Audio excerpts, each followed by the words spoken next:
Yo, yo, yo, what up? It's your boy Reed Dollaz. Philly is now in the building. Shout out my boy Mikey T, the movie star. Let's get it. You already know I co-signed that, General. I know it was probably a long time ago, but can you tell me what was the whole thing that sparked the problems with you and Meek Mill? It wasn't, the crazy thing, it wasn't really a problem. We were just competitive young boys, man. That's what I'm saying. It was gladiator school. Meek wanted my spot. I was before Meek. That's what I'm saying. It was me first. I was the one popping on the Too Raw for the Streets first. Then came the street battles. See, people got to learn that the timeline. Too Raw for the Streets came first. I was already out there. I was gone. I was DVD. I was a household name. I was gone. Meek knew what to do. If you want to be the best, you got to come at the best. It's simple. He picked and he picked and he picked. He was hungry. He dissed and he dissed and he dissed. And to the point I remember trying to block it. Like, man, I ain't, I'm already, like I felt like that part was behind me. It's like, all right, I ain't got over these loops. I'm beating niggas in these battles. I'm already goaded. Why am I giving this dude attention? Not that I didn't respect his pen, because he always was fire. But it's just like I was trying to ignore it because I already made a couple dudes get names by me just responding. So I was like, man, I was brushing it until my homie was like, man, bro, man, nah, bro, I ain't gonna lie. Like, no, he getting, it's getting out of pocket. You gotta say something, bro. I'm like, all right, man. So I engaged. And once the spotlight was back on him, you know how that shit go. I say something, I say your name. Now niggas like, oh, who that? Oh shit. Well, what he got to say back? And there it go. You know what I'm saying? But yeah, that was my spot. And he was hungry. Meek wanted it. We all was going at it, but Meek wanted it the most. I was going at it with everybody. I was going through it with Bugsy, Joey Jab, D Jones, Meek Mill, Cheek Raw. I was going through the whole shit. I was like the first Philly 50 Cent. Like literally. Like literally. You know what I'm saying? Without the getting shot shit and all that. But as far as like beefing on niggas, barking on niggas, and that was me. I was going through it with everybody. Like literally. So yeah, man, that's how it really started. I engaged. He just was consistent. And that's when deals came around. So it's like I had everything first. Like I had the DVDs and all that first. Boom. All right, now he in the mix. Now, boom, I get signed. Because remember I told you, at 19, 20, I get signed. So now I'm the first nigga to get signed out the pack. You feel me? So before niggas touching money, I'm living a life. You know what I'm saying? Like I'm already living. You know what I'm saying? Like I had so many cribs and condos and fucking. I was living on Broad Street, 640 loft building. Every time I go off my balcony, nigga, I could see damn near the brim of William Penn hat. I was doing these things at a young age, niggas. Bro, my life is retarded. I've been seasoned. I've been ahead of my time. From being raised by my grandmama alone, hanging around the OGs. I'm too ahead of these dudes. Like I've been doing all this shit. Like so, I was always like first. And like I said, after I got signed, they had intentions. It didn't work. Meek got signed. Boom, he went to a major, and he went his way, and I went mine. And that's how that happened. So what made Meek Mill wake up one morning and decide to diss Reed Dollaz? Because in order to be the best, you got to beat the best. I can't really tell you the mind frame of exactly what, but what I'm getting from it is we this rap shit is what we love.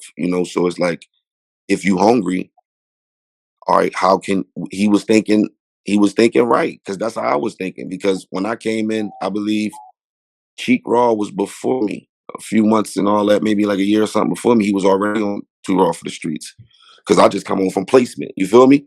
So he was already in the streets on the Too Raw for the Streets. So I went at him because I felt he was the best. Right?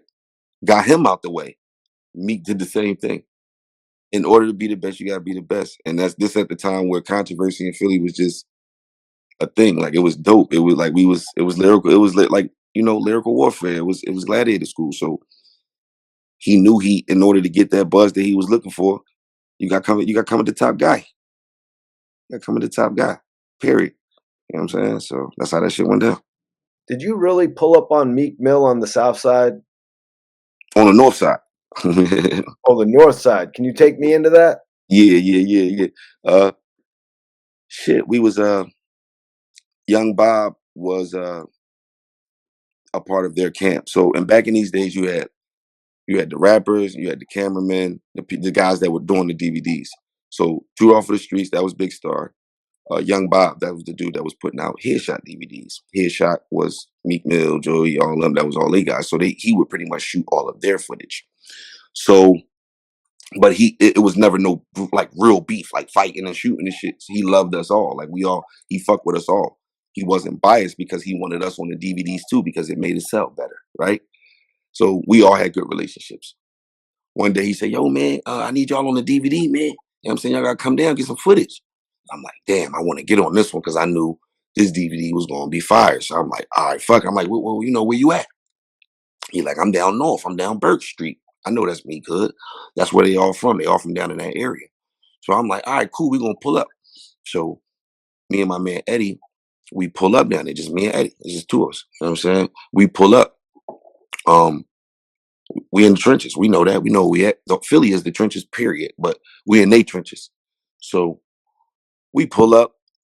The young bulls start going crazy. There's a little Chinese store in their corner and shit like that. So it was a lot of little kids hanging out and shit like that.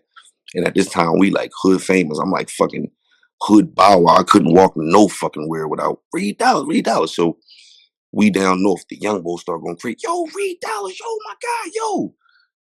5 people turn into 15, 15 turn into 50. Next thing you know, we got a fucking mummers parade out that joint, right? and I'm rapping. So I'm giving bars for the DVD.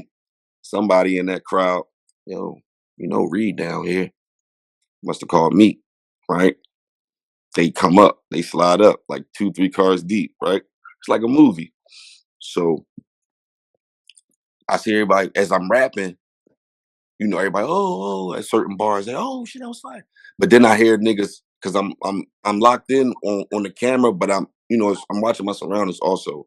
So I hear niggas go, oh shit, but it wasn't from a bar. It wasn't from like a line that I said. It was like, oh shit. So I made me turn around. I see the cars pull up. You can see this, all this footage is out. I see the cars pull up. Um, I peek 2 seconds, but I'm still rapping. I never stop rapping. So I'm spitting, look at the camera. I see the cars pull up. I'm still rapping. I see who it was. I get a glimpse. Turn my head back around. Keep doing my thing. I'm here. Whatever today is going to be is going to be. I'm here. You know what I'm saying? And it was love. You know what I mean? Like I said, we never had a beef. It was never like a beef. Philly is a real place. Niggas really die behind shit. So it was never a beef. We just two niggas with passion. If it would have ever been a beef, 9 times out of 10, it probably wouldn't even been from me and Meek. It probably would have been from our niggas. You know what I'm saying? Our homeboys. You know what I mean? On some street shit. But yeah, it was no beef. And it was actually love. We took a picture that day. Whatever. I rap. He joined the cipher. He rapped. DVD got bigger because now this is our first time being in the presence of each other. You know what I mean? I'm down his hood. So yeah, that's how that went. You know what I'm saying? So was it not really a situation that had to be deaded by mutual friends? Um, I feel like me and Meek shit wasn't on that. But it was other shit in our camp that was getting out of hand between their camp and our camp. You know what I mean? Where things could possibly cross a line. So that's where shit was getting out of hand. You feel me? 50 Cent showed Philly a lot of love. He showed you, Meek Mill, Quilly, Cheek Raw, Vodka, love in specific, saying he checks y'all out on the web because y'all go back and forth with each other. Mm. And I found that very interesting. What did you think about 50 Cent actually taking interest in the Philly battle rap scene, with shouting you and Meek Mill out actually? Um, I thought it was dope. First of all, shout out to Fifth, but it all made sense because what is 50 Cent built on? Controversy. So I knew that was like, that was right up his alley. It was like that's what Big Bro built on. You know what I'm saying? He come from the streets when shit was real. Like he come from the controversy. So he you know, that's something that probably caught his eye. But like I said, I'm honored to even be mentioned by 50. Actually sat down with him. But I think the time that we sat down with him, this is like when the G Unit was pretty much like over at that time. Like Young Buck was gone. We ain't heard nothing from Lloyd. Uh, 50 was going into movies. I remember sitting down with him and he was talking about it. You know, he was just like, right now, he was like, and this, he was going in this before BMF and all this stuff. He was just like, I'm transitioning into movies, and he was just like, you know, keep the contact and we whatever I can help you with, da da da da type shit. But he wasn't doing no G with the shit. Like that was over at that moment that we actually got a chance to meet. But my cool story with 50 is we go sit up at the office, we have our little meeting, and when we all leaving out the office, he was leaving the office as well. Where his building is, the G Unit building down there in Manhattan, it's like a parking lot, pretty much like right in the middle of the block. So we all walking towards the parking lot because that's where he's parked. We're parking there. Everybody parked in there. So as we coming out, we on the New York streets, and two kids walk past. And I put this on my mother, rest in peace. Two kids are walking past. I'm walking next to 50 Cent. We're all walking. The kid said, "Yo, you read Dollaz?" 50 looked at me and said, "Oh, like I ain't standing here." He was, "Oh, Fifth, now, yo, that's." He was geeked to see both, but he looked at me first. And that's when 50 knew. He said, "Damn," he says, I can't forget. I forget what he said, how he worded it, but it was pretty much in the realm of, oh, this nigga famous. Like, this nigga really famous out here. You know what I mean? Like, it was love, but he seen it with his own two eyes. Like, damn, he really got the youth. Like, and we was always in New York. So he knew I was definitely not in my city. So he seen how I was buzzing in his city. But um, shout out to Big Doe, man. Shout out to him, you know. Like I said, for me, I don't have my hand. I'm willing to work for anything that I do. You know what I mean? Just the accolades and just the love alone says a lot for me. It really do, bro. You know what I'm saying? Like if you a real artist out here, I'm like a real artist. Like you wanted this shit. You cried nights for this shit. Like that was the end goal to reach the world, and I did that, bro. Like Mace, bro. That man sat next to Biggie. I mean, for me, that's like for a hip hop child. Like I'm a hip hop baby, so I was in the house with the Harlem World tape. You know what I'm saying? Like you got to think about these things. Like I'm in the house as a kid with the Harlem World tape. So to grow up and hear this man come to Part 99 in my city and say, "Shout out to Reed Dollars," I won. The fuck? So that's murder mace, and so on and so on. You know what I mean? And then the ones that were younger than me that I raised. That's in crazy positions now. ASAP Rocky, ASAP for like the list goes on. But yeah, man, that shit is a beautiful thing to me. And I appreciate it. How did you even get made aware of that meeting with Fifth? Did he message you on social media? No, no, no, no, no. Shout out to my man Tim, UE. He got a big studio down here, big homie down here in Philadelphia. And Mike Knox, because Mike Knox was G Unit Philly. I used to record down the studio down UE. And me and Knox, we always had a good relationship and shit. We would always fuck with each other. He was like, "Reed, man, Fifth be asking about you, man. He always talking about what's up with the Philly Young Bulls, man. Like, I'm gonna take you up there." So it was talk for a while. And then one day we just made it happen and shit. We're like, "Yo, we going up there.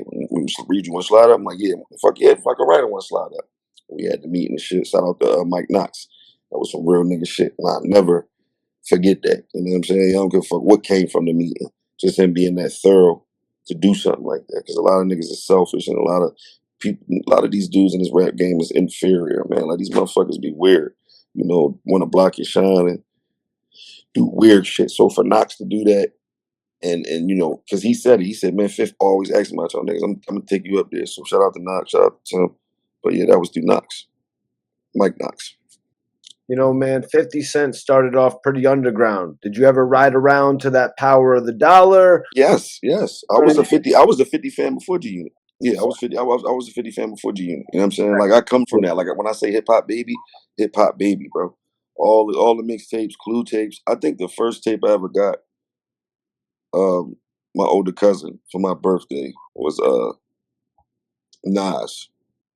I'm going to sleep with the shit in my headphones as a child. You know what I'm saying? Like I'm a real hip hop baby, a hip hop historian. Like I watched all that '90s, 2000 era, and I still can even go back before my time because my grandmother raised me. So even with the R&B, certain artists that I'm heavily into that people wouldn't even think I would even know or be into. Like I'm an old soul. I'm like in my household, we not listening to like no shade to these ladies. But we not listening to like Sexy Red and stuff like that. I'm listening to like Anita Baker, Sade, like the beautiful music. You know what I'm saying? Like, so I'm a real hip hop baby, bro. Hip hop Yeah, and man. R&B baby. People want to talk about devastating stories. Imagine getting shot before you're going to shoot a music video with Beyonce. Who that happened to? Oh, 50. Yeah, Thug Yep, Love. yep. Yep, you're absolutely right. That's crazy. That is crazy, man. For real shit. Yeah. Come You on, have man. put out classic material for all of us watching for over 2 decades. My man. Over 2 decades. My We man, Mike. got Big Stepper Yes, coming sir. out right now. Everybody go check it out. Um, I just wanted to say this new record, Big Stepper, it sounds refreshing. You know what Yes. I mean? Sounds like you're experimenting with some new things, man. It's a nice song and Thank you. it's got a dope beat as well as a visual. Tell Appreciate that. us a little bit about it and also what else you're planning. You said a documentary coming? Yeah, yep, documentary. I want to get my first official Reed Dollaz album out and my documentary, Road to Redemption. I think that's going to do real well. Like a real good documentary. Talking about how we started the culture, talk about the wave of Philadelphia, all the history, Beanie Siegel State Property, all that came before us. We was the new breath of fresh air. Right after them and their success here, we came. Nobody was giving us record deals, so we created our own lane, and I was in the forefront of all that. So it need to be talked about. The documentary gonna be crazy. Road to Redemption. And as far as my new single is called Big Stepper. Right now what I'm doing is I know coming back out we're in a new generation. So I wanted to do something that was more, as far as beat selection, catered to this younger generation to capture their ears. The lyrics are always going to be dope, but Big Steppers fire. It's that street shit. It's talking about that street shit. Where we are, Big Steppers. You know what I'm saying? Like shit that we've been through, talking that talk. So I think it'll resonate with this new generation. It ain't like some turn that shit off. Oh yeah, you talking all that old school 90s shit. It ain't one of those. You know what I mean? It's like new age, trap genre somewhere in there. Beat fire. I'm fire. Uh yeah, go check it the fuck out. Yeah, this is a record I could really hear getting some radio plays, you know what I mean? Yes. Yeah. Appreciate it. And like I said, it's the appetizer. See, we got the strategy. It's like being a kid, when you was young. Your mom put the vegetables on the plate. You ain't want to eat it. But she tricked you into it when she put the cake on the plate next to the vegetables, right? Little slice of cake, right? Eat the vegetables and then give you the cake, right? So I knew we in a generation where I couldn't really come out how I wanted to come out. I said, all right, the first shit we need to put out need to resonate with with this younger generation. I'm gonna walk them into it. Watch how I do it. Yeah, bro, that's why the corn's right by the brownies on them TV dinners. You better know it. And I'm hungry, man. It's no bullshit. Thanks, man.